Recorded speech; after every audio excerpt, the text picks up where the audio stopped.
Closer to your There you go. Closer. There you go. I'm a legal secretary and a new atheist. And if there's one thing I'm passionate about, it's the separation of church and state. Its purpose is to protect all citizens from the tyranny of the collusion of church and state. It was implemented so that people could practice their beliefs free from persecution at a time when religious states, and therefore religious persecution, were pretty much the standard. Today's religious right seems a bit fuzzy on that concept.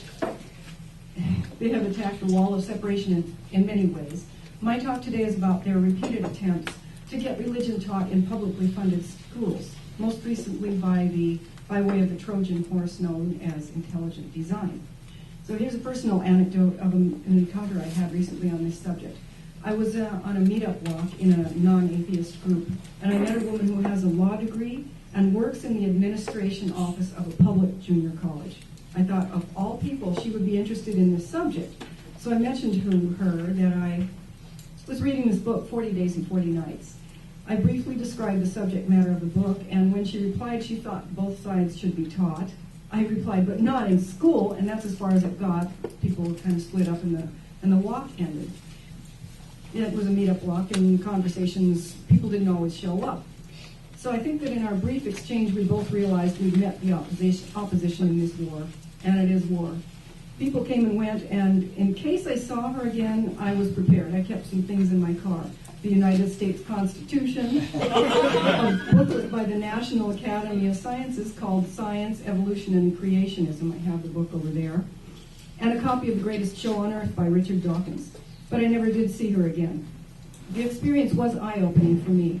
I learned that some people, even when well-equipped with all the tools for critical thinking, remain willfully ignorant.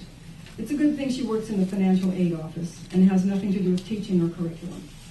So lawsuits are one of the ways violations of the separation of church and state are fought. Evolution lost in the Scopes monkey trial. This is a description of that trial from the National Center for Science Education's website. By the way, if you could do the next. Oh, yeah, sure.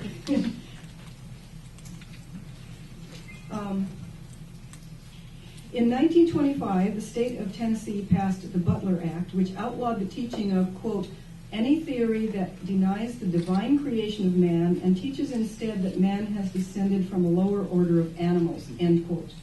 The ACLU offered to defend any teacher accused of violating the act, and John Scopes agreed to incriminate himself by teaching evolution. With William Jennings Bryan among the prosecutors and Clarence Darrow among the defense, and journalist H.L.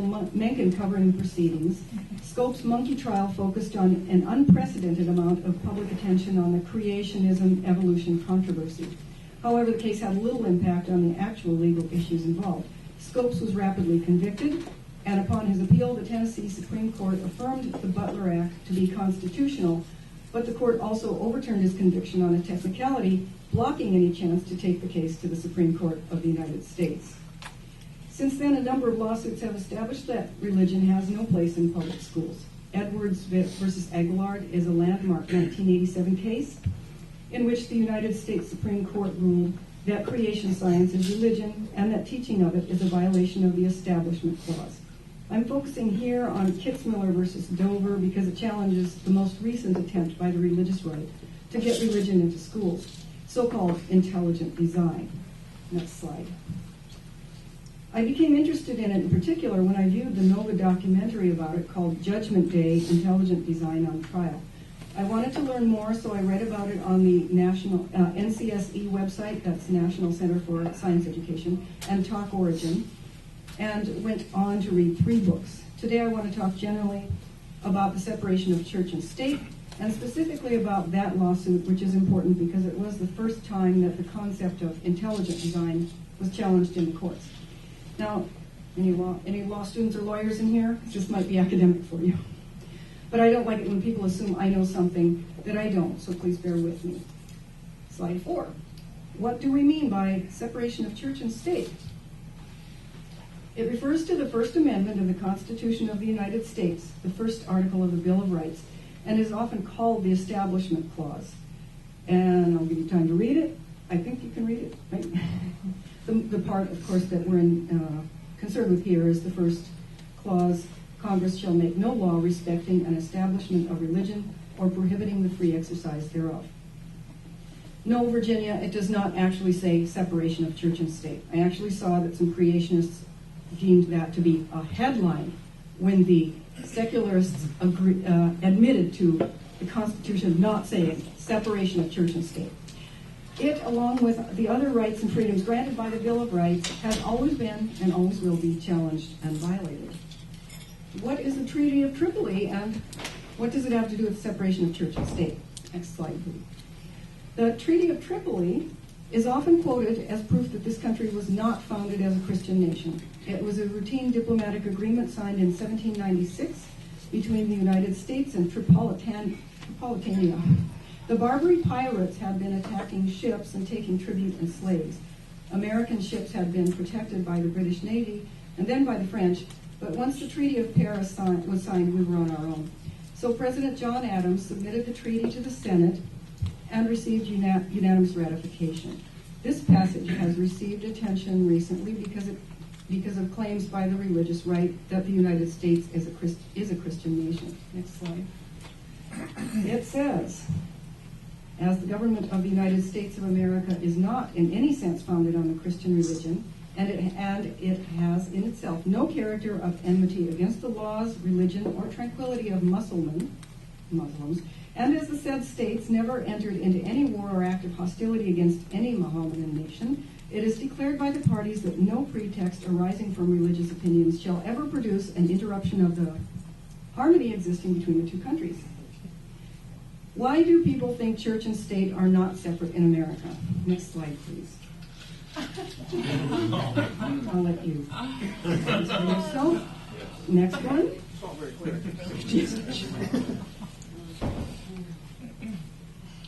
And the next one, please. I have to read that. Yeah, read that. Can you read that? No. Could you read it? In every country and in every age, the priest has always been hostile to liberty. He is always in alliance with the despot, abetting his abuses in return for protection to his own. This is Thomas Jefferson speaking. Christianity neither is nor ever was a part of the common law. The arguer says, nonsense. This country was founded on the Bible, and you're exactly the kind of secular humanist revisionist who wants to destroy it. But I'm Thomas Jefferson. Look, who am I going to believe, you or Sean Hannity? Who's Sean Hannity? Okay, the next slide. You probably can't read that either, huh? The original Constitution of the United States that was ratified in 1789 had only one reference to religion. Article 6, no religious test shall ever be required as a qualification to any office or public trust under the United States. The de facto motto of the United States, adopted as part of the Great Seal of the U.S. by an act of Congress in 1782, was E pluribus unum, out of many one. Congress changed it 174 years later in 1956 to In God We Trust. The original Pledge of Allegiance was written in 1892 by Baptist minister Francis Bellamy, who did not include the words under God. Those were added by Congress 62 years later in 1954. Notice the time that these happened during the Red Scare. The U.S. didn't issue paper currency until 1861, and In God We Trust didn't appear on it for 96 years, 1957. Just after the Red Scare in the 1950s, Congress changed the Pledge of Allegiance and our nation's motto over the fear of communism. So, next slide. Creationists have been trying to tear down the wall for a long time.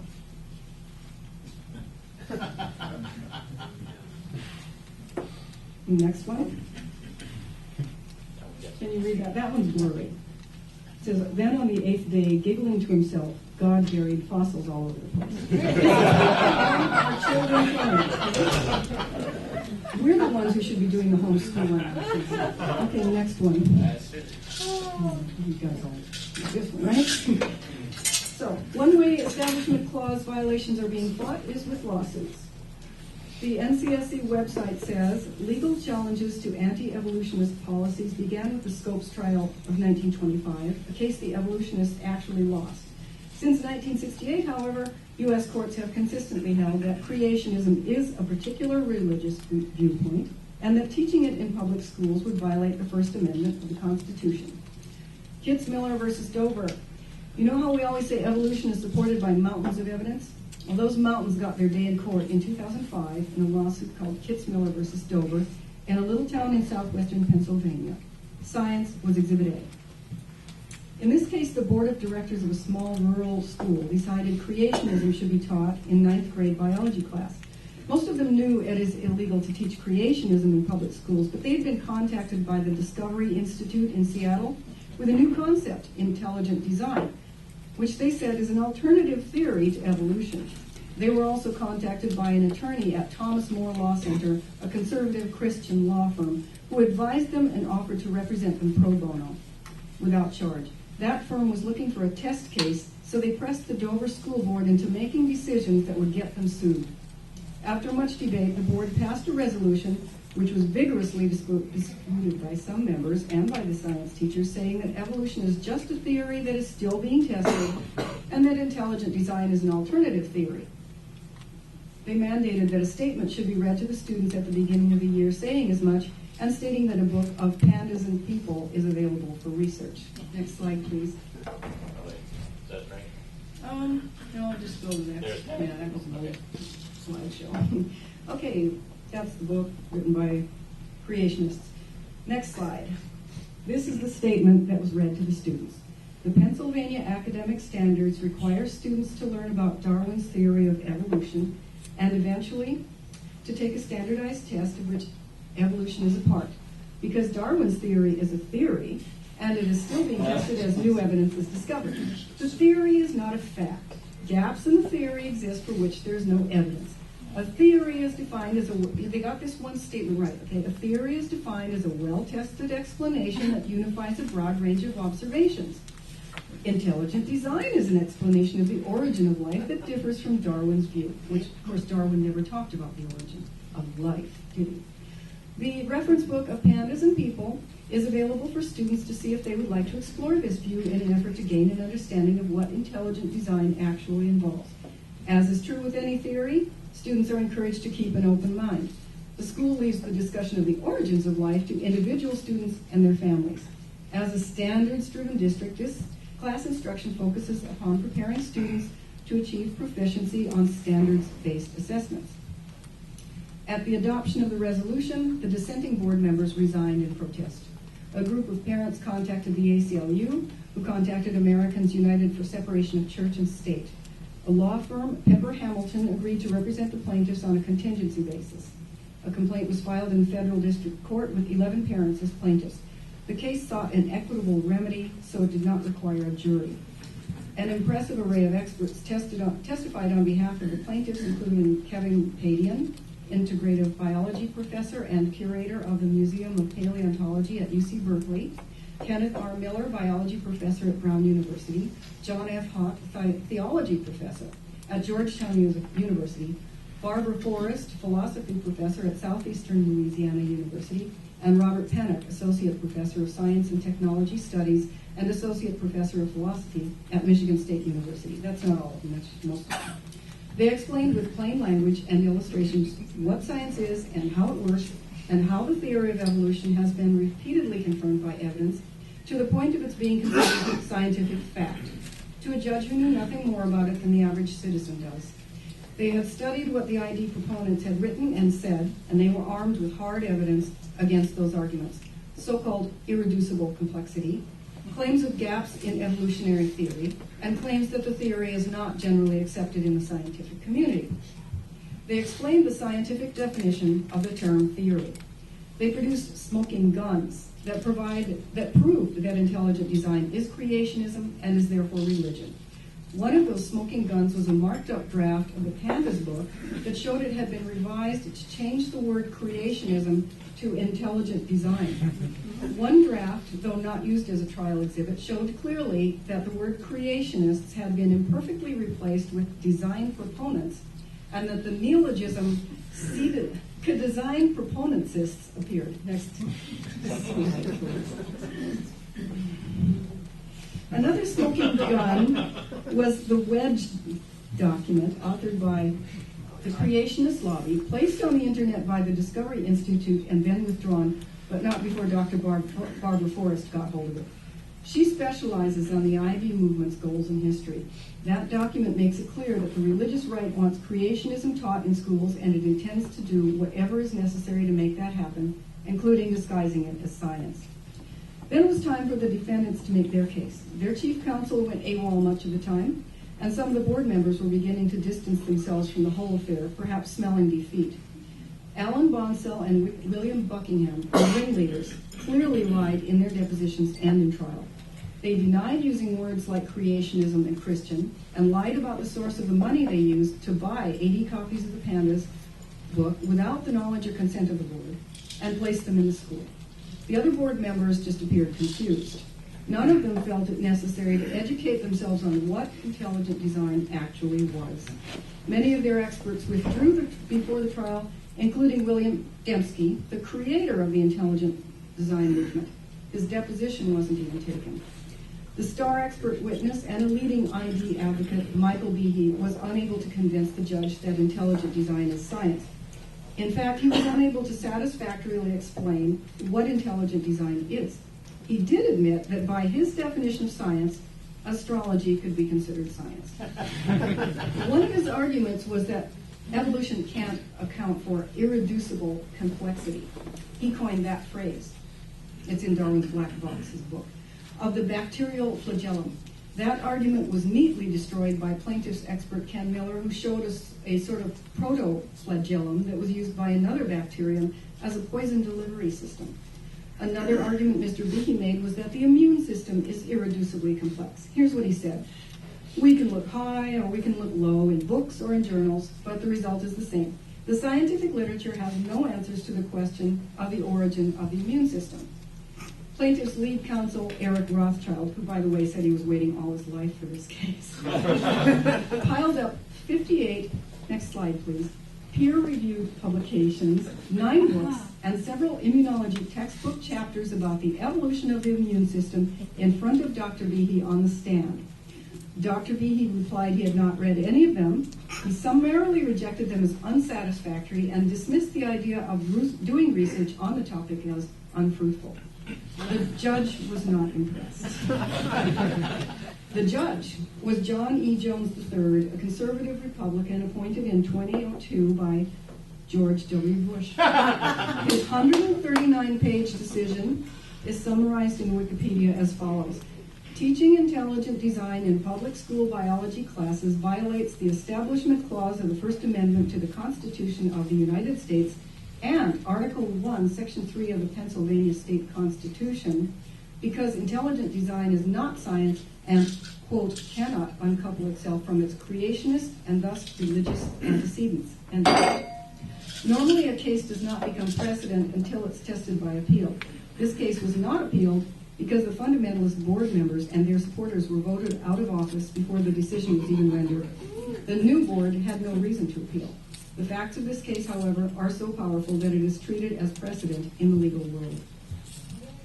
The decision, here are some highlights. Now, you might have an old, see what the next, the highlights aren't there, because that's not the new slideshow. But that's okay, I have printouts, and you can look at the decision and the highlights there. I printed them all out from Wikipedia. The books, that was, can you go back one? Yeah. This was written by the great-great-grandson of Charles Darwin, Matthew Chapman. He's a screenwriter, and he wrote the screenplays for The Runaway Jury and The Ledge. And it's an entertaining read. I felt he was a bit too sympathetic to William Buckingham, the most ignorant and stubborn of the board members, and to me a sorry example of the lack of critical thinking in Americans today. The OxyContin in the title is in reference to his addiction to and withdrawal from pain medication during the time in question, possibly clouding his judgment. Mr. Buckingham, though admonished not to, kept using words like creation and Christian. That and a statement he made in a board meeting, 2,000 years ago, someone died on a cross. Can't someone take a stand for him? Were noted in the board meeting minutes and in newspaper reports, but in deposition and at trial, he repeatedly lied, denying he'd said those things, or stating he'd said them at a different time. He also lied about the purchase of the Pandas book, claiming he didn't know where the money came from, though he had obtained it by asking the congregation at his church for help. He deposited the money in his account and written a check to Alan Bonsell's father. Alan Bonsell, the other ringleader, also lied about it. When a copy of the check was produced as an exhibit by the plaintiffs, he blustered that he misspoke. Next slide, Monkey Girl. This was written by Edward Humes, a Pulitzer Prize-winning reporter. I like this one the best of the three. It's very clear and well organized. I like the emphasis on science and the law, two fields that focus on facts, evidence, and truth. What was surprising for me, and probably shouldn't have been, is finding that the people who try to sneak religion into public schools know the laws regarding separation of church and state and simply don't care. There is no teaching moment for these people. This is war. They are fighting for the souls of children. Next slide. The Devil in Dover. This book was also an easy and enjoyable read. It was written by Lori Leibow, a local journalist who attended the trial and was personally affected by the events. Though her bosses wanted her to give equal weight to both sides of the controversy, she stood her ground and reported the truth as the trial testimony and evidence increasingly demonstrated. She saw neighbor set against neighbor, friend against friend. Moderate Christians who opposed the board's decision were mocked, threatened, and called atheists. She focused on the lies of the defendants as they slandered her fellow newspaper reporters. There was a call from some quarters to charge them with perjury, though that didn't happen. One of the divisions was between her and her father, a born-again Christian. Nothing she said to him about the disgraceful behavior of the defendants could sway him from his position. They could do no wrong in his eyes. He just kept trying to save his hell-bound daughter. He died without their being reconciled. And the last slide, to learn more. And I can certainly post all these slides on the website. So the best one, I think is that video Ken Miller's video? Nova. The top one. The video on top. No, it's from Judgment. It's from Nova, and it's an hour and 56 minutes, and it does have Ken Miller in it. It has Neil Shubin.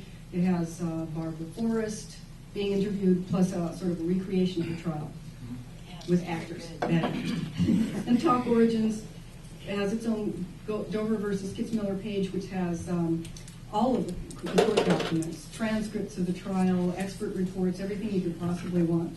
You can just download it for free. Wikipedia, and then Rational Wiki, one of my favorite sites, which is, it's not snarky on that particular entrance. So the three books I read are mentioned there. Thank you. Yeah, I said that all. Further reading suggestions, links to the Pandas Thumb website where you can listen to blow-by-blow podcasts recorded each day after trial. And to learn more about how to join the fight, a good place to start is the National Center for Science Education, where you can find links to other people like Freedom from Religion Foundation, American Atheists, Americans United for Separation of Church and State, American Civil Liberties Union, and many more.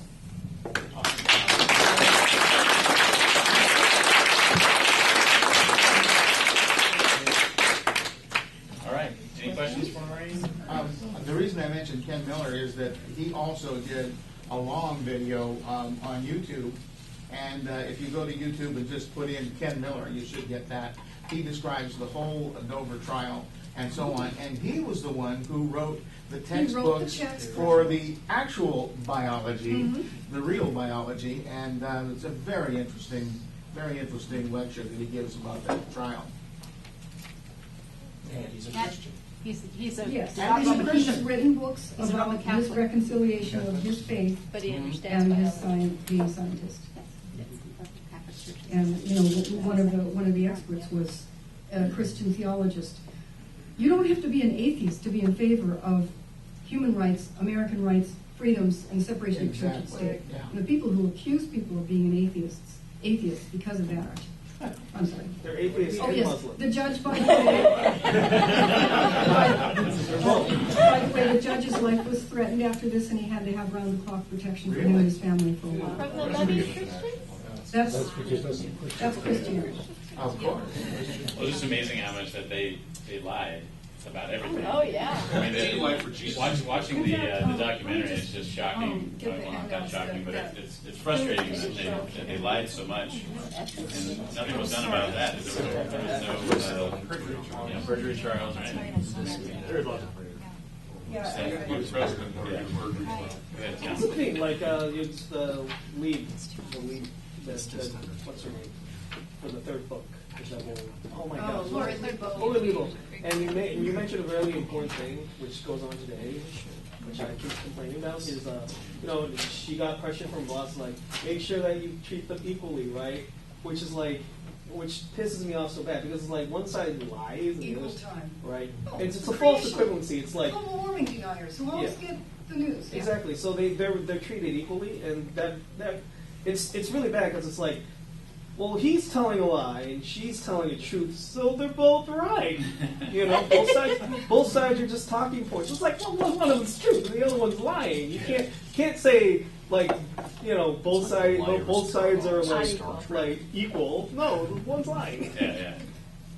But the challenging thing is that in the United States, 46% of American adults believe that the Earth was created 6,000 years ago in 7 days. Well, look. Hoping that number's dropping. Well, look. And believe in Somebody's got to go up against these experts. Somebody's got to stand up against these experts. Yeah, if you haven't, that's another great documentary. If you haven't seen it, The Revisionaries was about the stuff that happened down in Texas with Mr. Magoo. I forget the guy's name. McElroy, thank you. McElroy, that's the best line in the movie. That guy was something Somebody's got to else, stand man. up to these experts. Yeah. It was sister, Speaking though. of which, if you don't listen to it, the Skeptic's Guide to the Universe a few months ago. Yeah. I had a great interview with him. Very respectful, back and forth, but it was, quite clear that, He's in a different world. They all. He seems super. Well, more so for McElroy. No, I think to he's be. typical. Really? I think he's typical with those people. No, but I'm sure probably right about that. Yeah.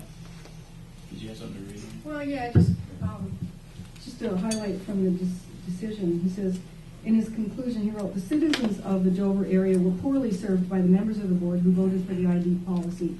It is ironic that several of these individuals, who still so staunchly and proudly touted their religious convictions in public, would time and again lie to cover their tracks and disguise the real purpose behind the ID policy. With that said, we do not question that many of the leading advocates of ID have bona fide and deeply held beliefs which drive their scholarly endeavors. Nor do we controvert that ID should continue to be studied, debated, and discussed. As stated, our conclusion today is that it is unconstitutional to teach ID as an alternative to evolution in a public school science classroom. And he anticipated his ruling would be criticized, saying, this is just too good to not to pass it. Those who disagree with our holding will likely mark it as the product of an activist judge. If so, they will have erred, as this is manifestly not an activist court. Rather, this case came to us as the result of the activism of an ill-informed faction on a school board, aided by a national public interest law firm eager to find a constitutional test case on ID, who in combination drove the board to adopt an imprudent and ultimately unconstitutional policy. The breathtaking inanity of the board's decision is evident when considered against the factual backdrop which has now been fully revealed through this trial. The students, parents, and teachers of the Dover Area School District deserve better than to be dragged into this legal maelstrom with its resulting utter waste of monetary and personal resources. And then, and following that, the Center for Science and Culture at Discovery Institute said, the Dover decision is an attempt on an activist federal judge, blah, blah, blah. And he totally misrepresents intelligent design and the motivations. Newspapers have noted that the judge is a Republican and a churchgoer. In the months following the decision, Jones received death threats, and he and his family were given around-the-clock federal protection. Shouldn't be like that. Go ahead, Dave. So I guess a while after that decision, Ben Stein made a documentary called No Intelligence Allowed. I don't know if you've seen it. He poses as a skeptic in this documentary, but it's clear he's really trying to advocate for ID. And he goes to the intelligence design headquarters, and he walks in, and this fellow, an advocate of ID, says, I was expecting to find a bunch of science labs, but instead all I found was a few cubicles. Yeah. So clearly it's just a sales and marketing firm. You're trying to sell books, that's for sure. Do you know of any similarity between this and the Texas school? I just focused on a lawsuit, and I don't think that was a lawsuit. I think maybe it was a But I mean, that are might have they been are they explained. trying a similar approach in a Texas school in Yeah. a friendly judge district? You know, You should watch for I would visionaries. have to check the National Center for Science Education because they have stuff about Kansas and Texas and other places. And oddly enough, Pennsylvania has the very best, much more stringent separation in its constitution, and yet that's where creationists keep attacking like a cancer. They keep trying. But yeah, I'd have to look up the Texas school book thing. Didn't they turned that around though, right? They Yeah, decided it yeah, was this after. year. And I don't know if it was an actually lawsuit They were or actually attacking threatened social lawsuit. studies. Yeah. Yeah, they I want think to change. maybe They the wanted to complaint take was Thomas made Jefferson against out of ACLU, and history. that's as far as I I just know. think they're like trying it same. Oh yeah. Oh, yeah. They're trying it everywhere, and they're going to keep on trying it. Like I said, this is war. This is a fight for souls. It's end times, and they don't care about that. So don't. I'm not sure we should play fair because they don't. Well, obviously, if they're going to lie about everything because the end justifies the means, they don't. Unfortunately, we All don't the have to morality lie. goes out the Fortunately, window. we have the truth on our Yeah, side. yeah, that's a lie. Speaking about, So do they. you know, There are different ways to fighting know. a good fight and countering this. Thanks for mentioning my favorite organization, Freedom from Religion Foundation. And that was founded by Dan Barkowitz. I've given a Great couple book. $1,000 in the God last bless. few years to that. If you're not donating to FFRF or Richard Dawkins Foundation. Americans United for separation of church and state, please do so, right? I mean, these guys are out there every single day sending, legal letters to local municipalities, city councils, etc., school boards, schools, telling them that what they're doing is wrong, it's against the Constitution, they need our support. Yeah, the FFRF they're the guys that go to bat for us. If And we the ever have, secular coalition too. yeah, but I mean, if we ever have an Americans issue United. locally that we want to let them know about, and they will FFRF, they will they file have a lawsuit lawyers. for us. They have lawyers who have Go ahead, Warner. I've often wondered about jurors and public officers being sworn in on the Bible. Yeah, I think you're allowed to swear in on the Constitution. I just saw something about that where. I read in this last book that I was reading that that's not a really a requirement. You can be sworn in on any book you want, and some senator decided to get sworn in on the Quran just to make the point. One of the progressive caucus. Just out of principle. I forget his name too. And it wasn't just any Quran, it was one owned by Thomas Jefferson. Oh, wow. Yeah, they actually got it out of the National Archives. Yeah. Cool. Any other questions or comments? Otherwise, we can just kind of break and socialize. Yeah, why do you say accused of being manipulative? Yeah, that should be a compliment. Oh, Yeah, you know what? I use Why, the thank you. incorrect term saying religious right too after what Kanita said like a couple weeks ago. That's That right. there's also religious right. They just To me, it's a Christian right. They're gone forever. Yes. Joel, you have something? But Yeah, one comment. For those of you who don't know, there's a one of the daughters with Tammy Kitzmiller's daughter on the street. for those of you who don't know, there is a hyperlink to the video, the Nova 2-hour special on tonight's meetup site. Okay, cool. Thank you, Joel. Yeah, it's a great documentary. If you got 2 hours to just watch it, it's worth I can just a show watch. it to you on my Kindle right now.